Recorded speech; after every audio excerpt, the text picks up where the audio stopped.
আসসালামু আলাইকুম, শুভ সন্ধ্যা। টাইম টেলিভিশনে আমাদের নিয়মিত অনুষ্ঠান সাপ্তাহিক প্রতি শুক্রবারে সবার প্রিয় জনপ্রিয় অনুষ্ঠান বিস্টকে আমাদের আপনাদের সবাইকে আমন্ত্রণ জানাচ্ছি।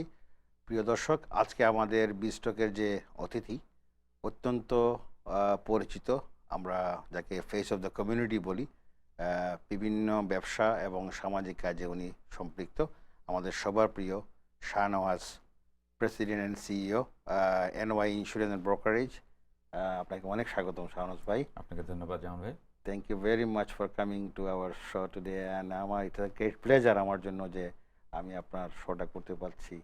তো শাহনওয়াজ ভাই, আপনি তো মর্টগেজ নিয়ে ডিল করেন, তারপরে আপনার brokerage, insurance, you are the pioneer আমি যতটুকু জানি। আপনাদের তো তাই না? তো আজকে মূলত আপনাকে এখানে আনার উদ্দেশ্য হচ্ছে, আপনি তো শুধু ইন্স্যুরেন্স ব্রোকারেজ বা এইসব নিয়েই ব্যস্ত থাকেন না। পাশাপাশি আপনি স্বনামধন্য জ্যাকসন হাইট বাংলাদেশি বিজনেস অ্যাসোসিয়েশনের সঙ্গে জড়িত।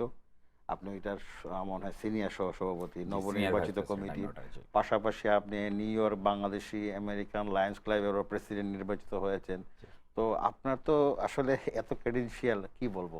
দর্শক আসলে আমরা শাহনওয়াজ ভাইকে আমরা আমাদের নিজের একটা প্রাইড মনে করি এই কমিউনিটিতে। শাহনওয়াজ ভাই, আপনার কিছু অভিজ্ঞতা আমাদেরকে শেয়ার করেন প্লিজ। ধন্যবাদ জামান ভাই আপনাকে। অভিজ্ঞতার কথা বলতে গেলে তো বিজনেস নিয়েই বলতে হয়। ইনফ্যাক্ট কমিউনিটির সেবা করা এটা তো একটা পার্ট অফ আওয়ার, আমাদের একটা ইয়ে রয়ে গেছে বিজনেসের সাথে জড়িত, যেহেতু আমরা সার্ভিস ওরিয়েন্টেড বিজনেস করে থাকি। আমার মূল ব্যবসাটাই হলো সার্ভিস ওরিয়েন্টেড ব্যবসা, বলতে আমরা ইন্স্যুরেন্স ব্রোকারেজের সাথে জড়িত। গত বেশ কিছুদিন যাবত আমি একটা বেজও করেছি, যেটাকে আমরা ব্ল্যাক কার এবং গ্রিন ক্যাব বেজ বলছি। আচ্ছা, যে গ্রিন ক্যাবগুলো রাস্তায় চলছে, তারা যে কোনো একটা বেজের সাথে অ্যাসোসিয়েট থাকতে হয়। very আমাদের একটা বেজ আছে যে বেজের সাথে অনেক গ্রিন ক্যাব অ্যাসোসিয়েটেড রয়ে গেছে। বেজটার নাম হলো NY car and limo services INC. তো ওইখানে কি ইউ আর জাস্ট মানে আমাদের বাংলাদেশি ড্রাইভাররা ইনভলভ আছে, জি, অপারেটররা নাকি বাংলাদেশি বাইরেও ড্রাইভার আছে? আছে আমার সাথে, নেপালি ড্রাইভার আছে, তারপরে পাকিস্তান, ইন্ডিয়া, চায়না, ইভেন আমাদের ব্ল্যাক কমিউনিটি যারা আছে আমাদের এখানকার সব কমিউনিটির লোকই আছে। আসলে যখন আমি বিজনেসটা শুরু করি বেসিক্যালি বাংলাদেশি কমিউনিটি বেস ছিল। এখন বিজনেসটা আমরা যে পর্যায়ে চলে আসছি, এখন আর বাংলাদেশি কমিউনিটি বেস নাই। আচ্ছা, বেসিক্যালি আচ্ছা। ইন্স্যুরেন্স ব্রোকারেজ হাউস হিসেবে এটা রয়ে গেছে আমারটা। সব কমিউনিটির লোক সবসময় আমাদের কাছে আসছে, Very সব কমিউনিটির লোক আসছে। ইভেন আমরা গর্ব করে বলতে পারি আমরা কুইন্সে বিজনেস করছি, কিন্তু আমাদের ব্রঞ্জ বলে একটা বড় রয়ে গেছে, যে ব্রঞ্জের 80% ট্যাক্সি ড্রাইভারের ইন্স্যুরেন্স আমার সাথে। সেই 80% ইজ নট বাংলাদেশি কাস্টমার, আচ্ছা, I am talking about total business. তার মানে ওখানে যত কালো ড্রাইভাররা আছে যারা ব্ল্যাক গাড়ি চালায়, পাকিস্তানিরা গাড়ি চালায়, বাংলাদেশি ইন্ডিয়ানরা গাড়ি চালায় এবং চাইনিজরা গাড়ি চালায়, তাদেরকে জড়িয়ে ওয়াও, তাদেরকে জড়িয়ে এবং কালোর সব ওই 80% কালোর ভিতরেও পড়ছে, তারা সব আমার সাথে ইন্স্যুরেন্স। Very so nice. একটা একটা নেম হয়ে গেছে যে NY insurance brokerage is a name. তো আপনি তো মোটামুটি তাহলে মনে হচ্ছে আপনি মোটামুটি সব বড়ই কাভার করছেন হ্যাঁ, আমি আলটিমেটলি। সব বড়ই কাভার করা, টোটাল আচ্ছা, আচ্ছা। বড়টাই কাভার তো করা। আপনার আমি অফিসটা কোথায় লোকেটেড? আমার না অফিসটা জ্যাকসন। আমার জ্যাকসন হাইটস লোকেটেড। এটা 35 এভিনিউতে, 71 স্ট্রিট অ্যান্ড 72 স্ট্রিটের মাঝখানে, 35 এভিনিউর উপরে আমার ইন্স্যুরেন্স ব্রোকারেজ অফিসটা আচ্ছা ওখানে। শাহনওয়াজ ভাই, দর্শকদের উদ্দেশ্যে বলছি, শাহনওয়াজ ভাই এত অভিজ্ঞতা ইন্স্যুরেন্সের আপনার ক্ষেত্রে। তো আমাদের এখানে যারা নতুন ড্রাইভাররা বা নতুন ড্রাইভিং লাইসেন্স হোল্ডার বা যারা আছেন, তাদের জন্য আপনার কি উপদেশ থাকবে? বা যারা পুরনো আছে, অনেকে দেখছি আবার পয়েন্ট পেয়ে যায়, মানে লাইসেন্স হ্যাক হয়ে যায়, লাইসেন্স সাসপেন্ড হয়ে যায়। তো ওই সুবাদে আপনি মানে কোনো ওদেরকে কোনো হেল্প করার কোনো স্কোপ কি আছে? সত্যি কথা বলতে জামান ভাই, ধন্যবাদ আপনাকে। সত্যি কথা বলতে, যাদের প্রথমত আপনি প্রশ্ন করেছেন দুইটা, একটা হলো যারা নতুন ড্রাইভিং লাইসেন্স পেয়েছে, যারা নতুন এই ট্রেডে আসতে চাচ্ছে, আর যারা পুরনো আছে বাট তারা অনেক পয়েন্ট নষ্ট করে ফেলেছে। তো প্রথম উত্তরটা দিই, যারা নতুন লাইসেন্স পেয়েছে তাদের জন্য অনেক কিছুই আমাদের করার আছে, এবং তাদের প্রতি আমার অনেক সাজেশনও রয়ে গেছে। Very good. স্পেসিফিক্যালি বলতে গেলে, যেহেতু আমাদের কমিউনিটির লোকরাই এই সাজেশনটা নিতে পারবে, যেহেতু আমরা আমরা বাংলা ভাষায় কথা বলছি এখন এই অনুষ্ঠানের মাধ্যমে। তো অবভিয়াসলি, জি। শুধু বাঙালি কমিউনিটির লোকজনই এই যে হয়তো আমাদের এই অনুষ্ঠানটা জি, দেখছেন জি। আপনারা। তো বিষয়টা হলো যে যারা নতুন আসছেন তারা একটা জিনিস কখনোই কম্পেয়ার করতে পারছেন না যে সবাই ব্রোকার। আমিও ব্রোকার, আরও আরও আরও অনেক ব্রোকারও ওখানে আছে। কিন্তু এই ব্রোকারেজের ভিতরে একটা জিনিস কাজ করছে, সেটা হলো আমরা যারা ওল্ড ব্রোকার, প্রায় বিগত 12-13 বছর ধরে এই বিজনেসের সাথে জড়িত আছি, এবং আমাদের সবগুলো কোম্পানির এজেন্সি এগ্রিমেন্ট আছে। টু স্পিক ফ্রাঙ্কলি, 5টা মাত্র ইন্স্যুরেন্স কোম্পানি নিউ ইয়র্কে টিএলসির ইন্স্যুরেন্স করে, আচ্ছা। ট্যাক্সি ইন্স্যুরেন্স করে, অনলি 5টা কোম্পানি। আর কোনো কোম্পানি ট্যাক্সি ইন্স্যুরেন্স করার অনুমতি নাই। যেমন আমরা সবাই গাইকোর নাম জানি, কান্ট্রিওয়েডের নাম জানি, প্রোগ্রেসিভের নাম জানি, সেঞ্চুরি 21-এর নাম জানি। এরা সব প্রাইভেট ইন্স্যুরেন্স নিয়ে কাজ করে, এরা ট্যাক্সি নিয়ে কাজ করে না। আমরা স্পেশালাইজড অন ট্যাক্সি, আমরা প্রাইভেট ইন্স্যুরেন্সও করি। ও, আর এখানে ট্যাক্সি, এখানে তাহলে একটা একটা এখানে ব্যাপার দুইটা হচ্ছে। জিনিস কাজ সো ইট করছে। Is very much specialised. জি, আপনারা যেটা ট্যাক্সি এবং TLC private, TLC TLC and related. Private total different. আচ্ছা। সো আমরা ট্যাক্সি মানে স্পেশালাইজড বলে আমরা ট্যাক্সি এন্ড ট্যাক্সি নিয়ে কথা লিমোজিন বলছি। কমিশনের ট্যাক্সি আন্ডারে। অ্যান্ড লিমোজিন কমিশনের এবং ফেডারেল গভর্নমেন্টের পারমিশন রয়েছে 5টা কোম্পানির জন্য। আমরা সেই 5টা কোম্পানিরই সরাসরি এজেন্ট। অনেক ব্রোকার, অনেক ব্রোকার বলতে অনেক বড় ব্রোকার, আমেরিকান ব্রোকার যারা এখানে 25 বছর ধরে ব্রোকারি করছে, তারাও 5টা কোম্পানির এজেন্ট না, 2টা কোম্পানির এজেন্ট, 3টা কোম্পানির এজেন্ট, অথবা কেউ কেউ একটা কোম্পানির এজেন্ট। আচ্ছা আচ্ছা আচ্ছা। কিন্তু তো এটা এই তো নতুনদের ক্ষেত্রে ওই একটাই সাজেশন, যে আপনারা যখন যাবেন তখন আপনারা জানেন না কে কয়টা কোম্পানির এজেন্ট। আপনারা তখন যে কোনো একটা ব্রোকারের কাছে চলে গেলেই আপনারা কি করছেন, কিছুটা ডিপ্রাইভ হবেন, কারণ সে যখন সেই কোম্পানিটার এজেন্ট ঘোরায় ফেরায় সে ওই একটা কোম্পানিতে প্লেস করবে বিজনেস। যদি করতে না পারে, যদি দেখে খুব বেশি রেট হয়ে যাচ্ছে, ক্লায়েন্ট চলে যাচ্ছে, তখন সে কী করবে, আর একটা আমাদের মতো ব্রোকারের কাছে দিয়ে একটা রিফারেল ফি চাবে, বললো আমি তোমাকে এই বিজনেসটা দিয়ে দিলাম, তুমি আমাকে একটা রিফারেল ফি দাও। আমি যখনই তাকে রেফারেল ফি আমরা দিব, আর ও কি করবে, ওর কাছ থেকে একটা রেফারেল ফি আদায় করে নেবে। সো ওই সে ডিপ্রাইভ হচ্ছে পয়সাটা দিয়ে, এবং কোনো রকম কোনো সমস্যা হলে, কোনো কিছুই হলে সে একটা গ্যাপের মধ্যে পড়ে যাবে, কারণ সে আচ্ছা পেমেন্টটা করছে ইন্স্যুরেন্স ব্রোকারকে। আচ্ছা আচ্ছা। ব্রোকার তাকে কি করছে, মানে রিসিট দিচ্ছে। জি। Accident it may happen any time. Accident. এখানে যেটা সানাত ভাই, to be honest with you, আমি যে অনেকের সাথে অভিজ্ঞতার আলোকে বলছি, বা অনেক বন্ধু বান্ধবরা আছে বা যারা এখানে নিউ ইয়র্কে কেবির সঙ্গে জড়িত বা বিভিন্ন সময়, তারা কিন্তু আপনার খুব প্রশংসা করে। So that is very good indication. এবং আপনি যে 5টা মূল ইন্স্যুরেন্স কোম্পানির এজেন্ট, এটা অনেকে হয়তো জানে না, অনেকে জানে না, জানে না। হ্যাঁ এটাই। So it is very good that আমরা জানলাম। এবং হ্যাঁ, আমাদের আমি যারা সবগুলো কোম্পানির নিউ ইয়র্কের এজেন্ট দর্শক শুধু না, যারা আছেন আরো এখানে, তাদের জন্য বলছি, শাহনাজ ভাই এখানে আপনারা অবশ্যই যাবেন, ওনার মতামত নেবেন। এবং ওনার অফিস খুবই আইডিয়ালি লোকেটেড জ্যাকসন হাইটসে। তো আমার মনে হয় শাহনাজ ভাই, আরেকটা যেটা বিষয় জানতে আপনি তো এই ইন্স্যুরেন্স ব্রোকারেজ এবং লিমোজিন সার্ভিসের পাশাপাশি আপনি কমিউনিটির সঙ্গে প্রচণ্ডভাবে জড়িত। আপনি recently JBBA, that is Jackson Heights Bangladeshi business অ্যাসোসিয়েশনের সঙ্গে জড়িত হয়ে গেছেন, and you became a senior vice president. তো আপনার এই যে কর্মদীপ্ততা এবং আপনার এই কর্মজীবন, সারাদিনের ব্যস্ততা, এগুলা সব কিছু মিলে কিভাবে আপনি মেকানাইজ করেন, আমি তো নিজে আশ্চর্য হয়ে যাচ্ছি। আসলে বিজনেসটা ভেরি নাইস। খুবই প্রফেশনাল জিনিস, সার্ভিসটাও প্রফেশনালিজম থাকতে হবে সার্ভিসের ভিতরে।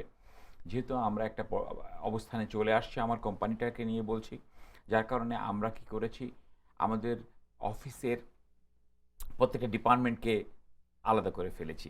একটা লোক যদি পেমেন্ট করতে আসে, সে শুধুমাত্র পেমেন্টের যে ইনচার্জ তার সাথেই কথা বলবে।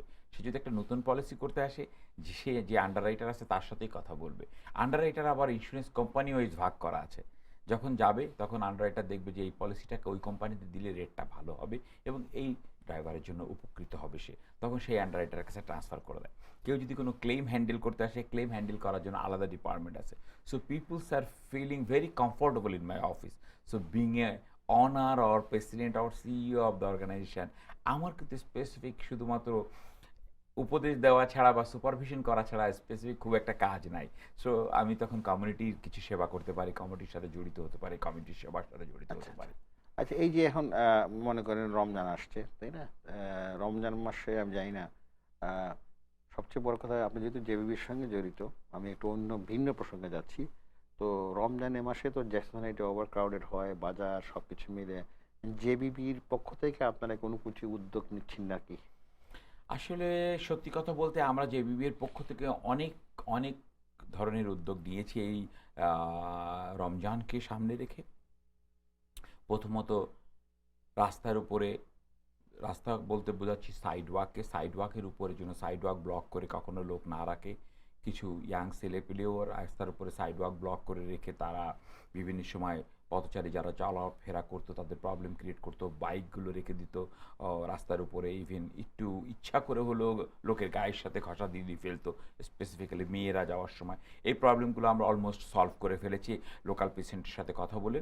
আপনি হয়তো জানবেন যে আমরা লোকাল পেশেন্টের সাথে কয়েকদিন আগে মিটিং করেছি, জি তারা জি আমি আমাদের এখানে দেখেছি আসছে, জি তারা এইগুলোকে রিমুভ করেছে স্পটে, তারা 4টা ছেলেকে অ্যারেস্ট করে নিয়ে গেছে, নিয়ে এগুলোকে রিমুভ করে ফেলছে এবং আমাদেরকে ফুল টাইম দুজন দুজন করে 4জন পুলিশ সিকিউরিটি দিয়েছেন, ঘুরতেছে কন্টিনিউয়াসলি 37 এভিনিউ এবং ওই পাশে ব্রডওয়ে দিয়ে, যাতে এই ধরনের প্রবলেমগুলো না হয়।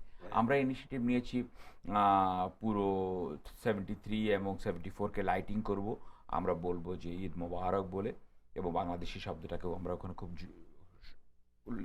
উল্লেখ করবে উল্লেখ করব, বড় আকারে বড় নিয়ে আকারে। আসবো। এবং আমরা ওখানে প্রমোট জ্যাকসন হাইট বলে আমরা একটা প্রজেক্ট হাতে নিয়েছি, যেটা আমরা টিভি অ্যাডে যাব, যে আমরা জ্যাকসন হাইটকে প্রমোট করার জন্য people feel comfortable, people feel proud যে আমরা জ্যাকসন হাইটে বাজার করতে আসছি। এর সবচেয়ে বড় কথা হচ্ছে যে আমরা যে কথাগুলো বলছিলাম, আমরা বিরতিতে চলে আসছি এখন। আমরা একটা বিরতি নিব শাহনাজ ভাই, আপনারা অনুরোধ করবো। সুপ্রিয় দর্শক, আমরা ছোট্ট বিরতি যাচ্ছি, আবার ফিরে আসবো। ধন্যবাদ।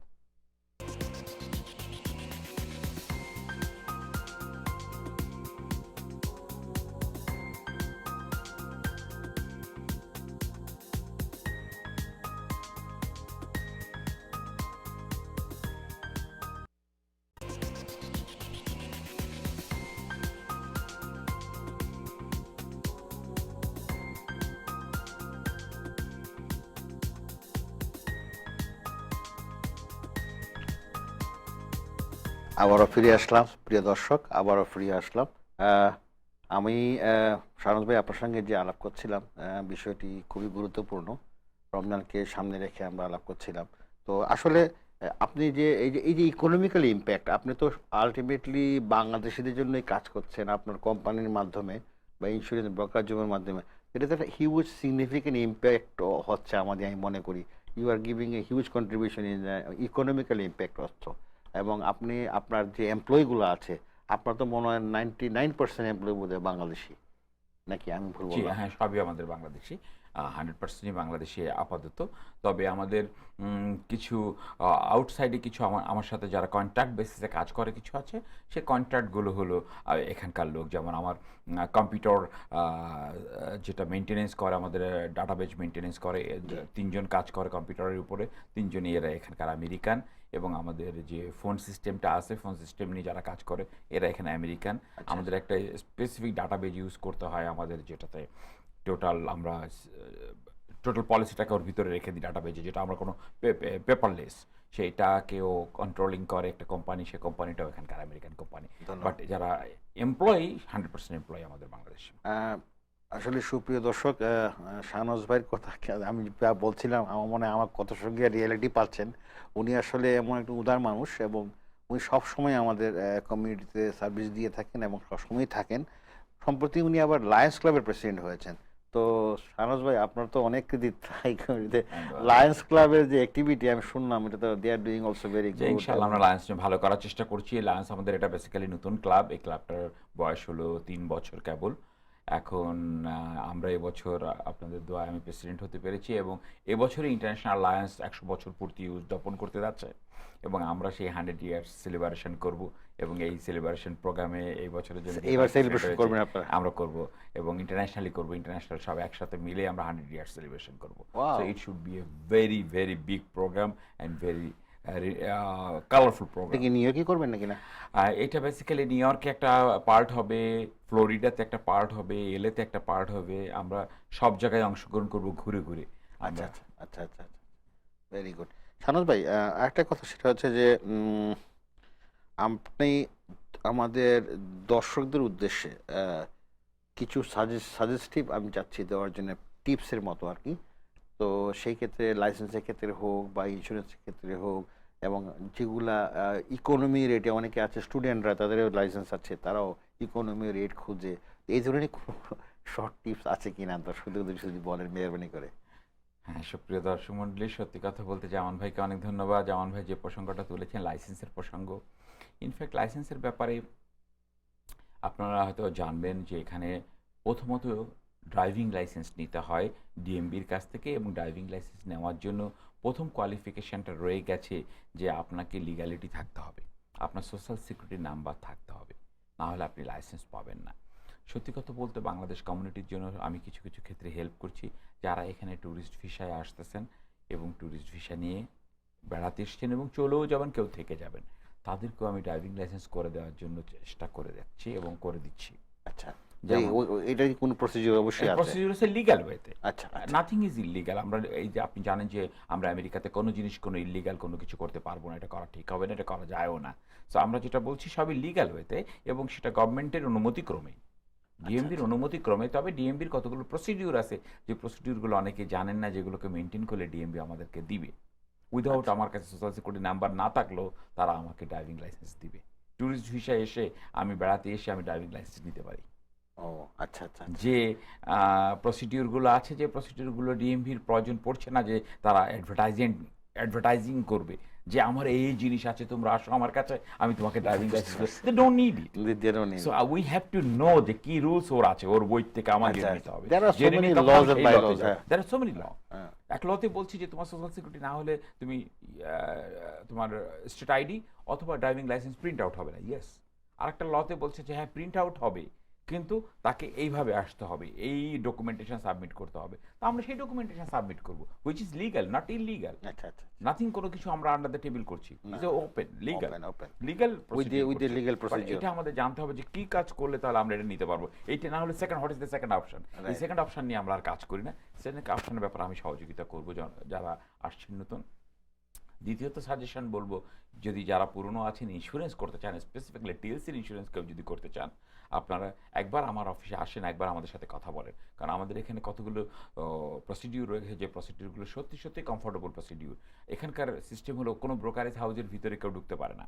সামনে ফ্রন্টে ব্লক থাকে, ফ্রন্টে এসে দাঁড়ায়, একজন এসে দাঁড়ায়, সার্ভিসটা নেয়, তার পেপার ওয়ার্ক নিয়ে যায়, নিয়ে যেয়ে ভিতরে বসে কথা বলে, সে মন খুলে কথা বলতে পারে না। আচ্ছা আমার এখানে প্রসিডিউর হলো হোয়াট এভার ইজ, আমাদের দেশি লোক আর আমেরিকান লোক হোক বা অন্য কোনো দেশি লোক হোক, সে আমার ভিতরে আসবে, আন্ডার রাইটারের সামনে চেয়ার নিয়ে বসবে, একটা চা পাবে, চা খাবে, কফি খাবে, এবং আন্ডার রাইটারের সাথে ফেস টু ফেস কথা বলতে থাকবে। সো তখন তার প্রবলেমটা সে তুলে ধরতে পারবে, আন্ডার রাইটারও তার কাছ থেকে অনেক জিনিস জেনে নিতে পারবে। আচ্ছা এইটা না হলে তাহলে আপনি এইভাবে এইটা করেন, এই ডকুমেন্ট আপনার কাছে নাই, ওকে আপনি এখনো পর্যন্ত টাইটেলটা পাননি, ঠিক আছে আপনার কাছে MB50 আছে, তাহলে MB50 না থাকলে চলেন আমরা কথা বলি, ডিলারের কাছে ফোন দিয়ে একটা MB50 আনায়নি, তাহলে আপনার জন্য সহজ হবে, জিনিসটা খুব ইজি করে নিতে পারে। আচ্ছা আচ্ছা আচ্ছা এগুলোর জন্য আমার এখানে এই সার্ভিসটা আছে, আমার কাস্টমার সার্ভিস আছে, এই সমস্ত কারণে আমার পপুলারিটি আছে, এবং ওনাদেরকে আমার দর্শকদের প্রতি অনুরোধ যে আপনারা আসেন। আমরা এটা আমার ব্যবসাটা বেসিক্যালি সত্যি কথা বলতে অধিক মুনাফা নয়, সেবা করাটাই আমার মূল উদ্দেশ্য। সো আমরা চেষ্টা করব যতটুকু পারি আপনাদের সৎ পথে, সঠিক পথে, সঠিক নির্দেশনা দিয়ে সেবা করব। ধন্যবাদ। আপনাদের কি কি হ্যাঁ কোনো স্পেসিফিক এমনি কোনো ফ্ল্যাট রেট আছে নাকি না আপনাদের এটা এক একজনের ডিপেন্ড করে আসলে পার্সন টু পার্সন ইন্ডিভিজুয়াল? কখনো ফ্ল্যাট রেট থাকতে পারে না। ইন্স্যুরেন্সের ক্রাইটেরিয়া থাকে কতগুলো, সেই ক্রাইটেরিয়াকে কনসিডার করে ইন্স্যুরেন্সের রেট আসে। ইন্স্যুরেন্স হলো কি একটা রিস্ক ক্যারি করছে আরেকটা কোম্পানি, আমার রিস্কটাকে আরেকটা কোম্পানি ক্যারি করছে। সো আমার রিস্কটা কতটুকু সেটার উপরে আমার ইন্স্যুরেন্স প্রিমিয়ামটা হাই হবে এবং লো হবে। কিন্তু একটা মান্থলি তো বোধহয় এটা ফিক্স করে দেওয়া না, হয় না নাকি? এরকম কোনো কিছু নাই। আমরা প্রাইভেট ইন্স্যুরেন্স বলি বা টিএলসি ইন্স্যুরেন্স বলি, দুটো ইন্স্যুরেন্স ক্ষেত্রেই বিভিন্ন জিনিস ক্রাইটেরিয়াকে কনসিডার করে ইন্স্যুরেন্সের রেটটা আসে। আচ্ছা আচ্ছা টিএলসি ইন্স্যুরেন্সের ক্ষেত্রে কনসিডারেশন হয় হলো কয়েকটা জিনিস। প্রথমত তার ড্রাইভিং রেকর্ড কেমন, দ্বিতীয়ত সে কোন মডেল ইয়ারের গাড়িটা কিনেছে, তৃতীয়ত হলো সে কোন বেজের আন্ডারে অ্যাসোসিয়েটেড আছে। কারণ বেজের ক্যাটাগরি রয়ে গেছে, একটাকে আমরা কার সার্ভিস বেজ বলছি, একটাকে ব্ল্যাক কার বলছি যেটাকে লিমোজিন বেজ, আর একটা বলছি আমরা লাক্সারি বেজ। এই তিনটা বেজের কোন বেজের সাথে অ্যাসোসিয়েটেড, এভরি ট্যাক্সি ড্রাইভারকে একটা বেজের সাথে অ্যাসোসিয়েট থাকতে হবে। সে যে বেজের অ্যাসোসিয়েট থাকবে সেই বেজের স্ট্যান্ডার্ড অনুসারে রেট আসবে, তারপরে তার ড্রাইভিং রেকর্ডের উপরে রেট আসবে, তারপরে তার মডেল অফ দ্য ইয়ার গাড়ির উপরে রেট আসবে। তিনটা জিনিস কনসিডারেশন আচ্ছা করবে। আচ্ছা আর প্রাইভেটের ক্ষেত্রে আসছে প্রাইভেট গাড়ি, সেটার ক্ষেত্রে আসছে মডেল অফ দ্য কার এর উপরে আসছে, তার ড্রাইভিং রেকর্ডের উপর আসছে, সে কোন এলাকায় বাস করে সেইটার উপরে আসছে। টেরিটরি অনুসারে রেট ভ্যারি করছে। ব্রুকলিনে একটা রেট, ম্যানহাটনে একটা রেট, কুইন্সে একটা রেট। এবং কুইন্সের ভিতরে আবার নতুন করে আমরা গত 1 বছর হলো ইন্স্যুরেন্স কোম্পানি আরও কয়েকটা জোন করেছে, ভাগ ভাগ করে। কুইন্সের ভিতরে সানি সাইড, উড আচ্ছা সাইড, আচ্ছা জামাইকা ভাগ করে দিয়েছে যে কোন এলাকায় কোন রেটটা। Because it's depend on the survey যে কোন এলাকাতে রেট অফ অ্যাক্সিডেন্ট বেশি, যে এলাকাতে রেট অফ অ্যাক্সিডেন্ট বেশি সেই এলাকাতে ইন্স্যুরেন্সের রেট So, সবচেয়ে বেশি। you have like vulnerable areas marked by the right. So ব্রুকলিনে যারা বাস করে তার মধ্যে ব্রুকলিনের রেট সবচেয়ে হাই। সো দেখা যাচ্ছে এই অ্যাসেসমেন্টে যে ব্রুকলিনের রেট অফ অ্যাক্সিডেন্ট সবচেয়ে হাই। সো আচ্ছা, ব্রুকলিন আচ্ছা, রেট সবসময় হাই। আচ্ছা, আচ্ছা, আচ্ছা, আচ্ছা। Manhattan is a very busy বড়ো। আপনি স্ট্যাটেন আইল্যান্ড একটু স্লো, কিন্তু তারপর ম্যানহাটন এবং স্ট্যাটেন আইল্যান্ডে যার কারণে রেট অনেক অনেক লো। আচ্ছা, আচ্ছা, আচ্ছা। বাট সামগ্রিকভাবে যেটা বুঝলাম প্রিয় দর্শক, আসলে আমি তো জাস্ট ওনাকে ফ্লোর ছেড়ে দিয়েছি, উনি ওনার অভিজ্ঞতা শেয়ার করতেছেন আপনার সঙ্গে, এবং শাহনাজ ভাই যে কথাগুলো বললেন, যেগুলো শেয়ার করলেন, আমি মনে করি আমাদের প্রতিটি যারা আমরা বাংলাদেশি অধ্যুষিত বা বাঙালি আমরা আছি এখানে, তার প্রতিটা ওনার কথা কাজে লাগবে। এই জন্যই যারা নতুন আমরা এখানে আছি, স্টুডেন্ট, যে কোনো ক্যাটাগরিতে আমরা থাকি না কেন, এটা একটা বিশাল অভিজ্ঞতা হলো। আজকে ওনার কাছ থেকে আমরা অনেক কিছু জানতে পারলাম, তথ্য জানতে পারলাম ওনার এই অভিজ্ঞতার আলোক থেকে। এটা কিন্তু আমাদের একটা বিশাল পাওয়া। পাশাপাশি শাহনাজ ভাইকে আমি ধন্যবাদ জানাই আবারও আমাদের এই স্টুডিওতে আসার জন্য। কারণ হচ্ছে আমি জানি আপনি ব্যক্তিগতভাবে অনেক ব্যস্ত থাকেন, বিভিন্ন সামাজিক প্রোগ্রাম, বিজনেস নিয়ে ব্যস্ত থাকেন, বাইরে যান। তারপরও আমি যখন আপনাকে দাওয়াত দিয়েছি, আপনি সাদরে গ্রহণ করেছেন, বলে জাহান ভাই আমি থাকবো ইনশাল্লাহ। তো এটা আসলে আপনার একটা উদারতা আমি বলবো আর কি। তো শাহনাজ ভাই, আসলে আরেকটা কথা যেটা বলতে চাচ্ছি সেটা হচ্ছে যে আমাদের কমিউনিটি কিন্তু এখন অনেক enlarge, and Bangladeshi immigrants is a emerging power in Right. Our community, no matter what, in mainstream বলেন আর যেখানেই সব বলেন। ক্ষেত্রেই হ্যাঁ, আমরা এখন হয়তো আমরা সেভাবে আমাদের কাউন্সিলম্যান বা কংগ্রেসম্যান তৈরি করতে পারি না এই প্ল্যাটফর্ম, বাট মেইন স্ট্রিমে কিন্তু আমাদের একটা ভালো ইনভলভমেন্ট এখন আসতেছে। আমি দেখতেছি আমাদের, আপনি নিজে আমার সঙ্গে এগ্রি করবেন যে মেইন স্ট্রিমে কিন্তু আমরা অনেকে আগাচ্ছি। রাইট। এবং আপনি এই মেইন স্ট্রিমের সঙ্গে আমাদের যে সম্পৃক্ততা, এটা সম্বন্ধে আপনার কি আসলে এটা আমাদের যেহেতু ফার্স্ট জেনারেশন বলতে গেলে, যার কারণে মেইন স্ট্রিমের সাথে আমরা এখন খুব স্লোলি যাচ্ছি, তবে আমরা ভালো করছি। আমরা সবার সাথে আমাদের সম্পর্ক ভালো, আস্তে আস্তে আস্তে আস্তে এগিয়ে যাচ্ছে এবং আমরা আশা করছি যে যে যে কোনো সময় যে কোনো মুহূর্তে মানে যে আমাদের সেকেন্ড জেনারেশন আসলে আমরা এদের সাথে সম্পৃক্ত হয়ে যেতে পারবো খুব ইজিলি। যেমন আমাদেরই ছেলে মেয়েরা এখন থেকে তারা এইভাবে চিন্তা করছে। আমার মেয়ে বলে ফেলেছে সেদিনকে কথা প্রসঙ্গে যে আমরা যেভাবে পড়াশুনো করছি এবং যেভাবে আমরা এখন সেমিনারগুলোতে অ্যাটেন্ড করছি, ইনশাল্লাহ আমরা বোধহয় নেক্সট আমরা একদিনকে নিউ ইয়র্ক সিটির মেয়র হব। Very good? তো এই যে যে এটা সে এটা একটা কতটুকু আশা। হতে পারবে, that is not the question. Question is তারা এখনই চিন্তা করছে কলেজে বসে যে তারা পলিটিক্সে আসবে এবং একদিনকে তারা নিউ ইয়র্ক সিটির মেয়র হবে, নিউ ইয়র্ক সিটির মেয়র হবে। True. তো এই জিনিসগুলো আমাদের জন্য গর্বের বিষয়। নেক্সট জেনারেশন হয়তো আমরা মেইন স্ট্রিমে ক্ষমতায় এটা থাকবো, এটা আমাদের এটা বিরুদ্ধে শাহনাজ ভাই, কংগ্রেসম্যান, এটা হলো আমাদের সেনেটর দায়িত্ব, আসবে। আমাদের এবং বাংলাদেশের কৃষ্টি এবং আমাদের ঐতিহ্যকে তুলে ধরা তাদের কাছে, সেটাই আমাদের সেটা বাংলাদেশ। ডেফিনেটলি আমাদের একটা হ্যাঁ, আমাদের এবং লেজিটিমেট আমাদের বিশেষ করে রেসপন্সিবিলিটি আমি আমরা মনে করি। বাংলাদেশি কমিউনিটি বলে আমাদের কমিউনিটির প্রত্যেকটা ছেলে মেয়েরা হায়ার এডুকেশনে যাচ্ছে। তারা শুধুমাত্র হাই স্কুল শেষ করেই জবে চলে যাচ্ছে না, তারা সবাই গ্রাজুয়েশন করার চেষ্টা করছে, মাস্টার্স করার চেষ্টা করছে এখানকার ছেলেমেয়েরা, প্রত্যেকটা লোকের ছেলেমেয়েরা আমাদের। সুতরাং আমাদের জেনারেশনগুলো খুবই ভালো করছে, রেজাল্টের দিকতে ভালো করছে, সব কিছুতে ভালো করছে। এবং এখন আমাদের যে জেনারেশনটা, এখনও আমরা যারা এখানে নিউ ইয়র্কে আছি, আমি বলবো যে বাংলাদেশ কমিউনিটির প্রত্যেকটা লোকই নলেজেবল, প্রত্যেকটা লোকই ভালো করছেন। সত্যি প্রিয় দর্শক, এটা অনেক আশার আলো আমাদের মধ্যে জাগিয়েছে। এবং শাহনাজ ভাই এবং আমার পক্ষ থেকে আপনারা জানলেন যে আসলে বাংলাদেশি যারা আমরা এখানে আছি, বা বাংলাদেশি যারা এই প্রজন্মে যারা এখানে আছে, লেখাপড়া করছে বা এই প্রজন্মের সঙ্গে যারা জড়িত, তারাও কিন্তু বাংলাদেশ নিয়ে ভাবছে এবং মেইন স্ট্রিম নিয়ে তারা চিন্তা ভাবনা করছে, পলিটিক্সে ইনভলভ হবে, মেইন স্ট্রিমে আসবে। এটা খুবই আশার আলো। পাশাপাশি এখানে ড্রপ আউটও তো দেখছি আমি, যে বেশিরভাগই কিন্তু বাংলাদেশি কোনো ড্রপ আউট নাই, হাই স্কুলে বলে Yes. আর ইতে বলে, তাই না? জি। রেট একেবারেই নাই। তো সবচেয়ে বড় কথা হচ্ছে অনেক কিছু জানলাম আমরা, প্রিয় দর্শক। আপনাকে অনেক ধন্যবাদ আমাদের স্টুডিওতে আসার জন্য আপনাকে আবারও ধন্যবাদ স্টকে, এবং সবার কাছ থেকে আমি বিদায় নিচ্ছি। সানাদ ভাই অনেক ধন্যবাদ। প্রিয় দর্শক, আবার হল থাকবেন, ইনশাল্লাহ আবার আগামী শুক্রবার দেখা হবে। আসসালামু আলাইকুম।